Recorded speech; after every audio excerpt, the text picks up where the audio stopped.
ایک بھائی نے پوچھا ہے کہ ہندوستان میں سب سے پہلے اسلام کی دعوت کس نے دی،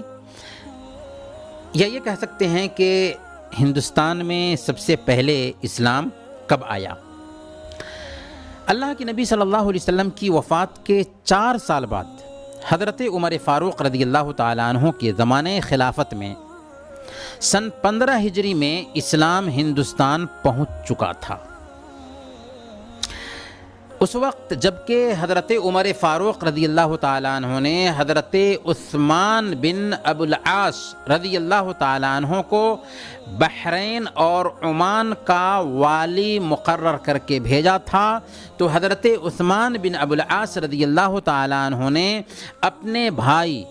حکم بن ابو العاص کو ہندوستان کی ایک بندرگاہ جس کا نام تھانہ تھا اس کی طرف روانہ کیا تھا، اور یہ موجودہ جغرافیائی اعتبار سے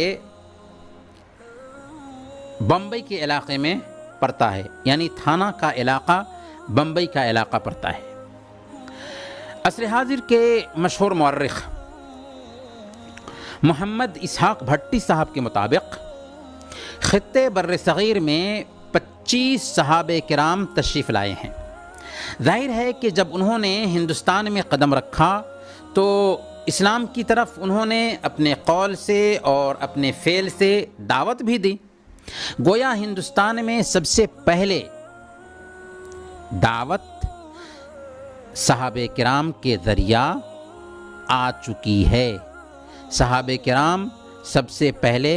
ہندوستان میں دعوت دینے والے ٹھہرتے ہیں، البتہ پوری قوت کے ساتھ اسلام ہندوستان کی سرزمین پر سن 93 ہجری میں آیا، جبکہ محمد بن قاسم نے سندھ پر حملہ کیا تھا۔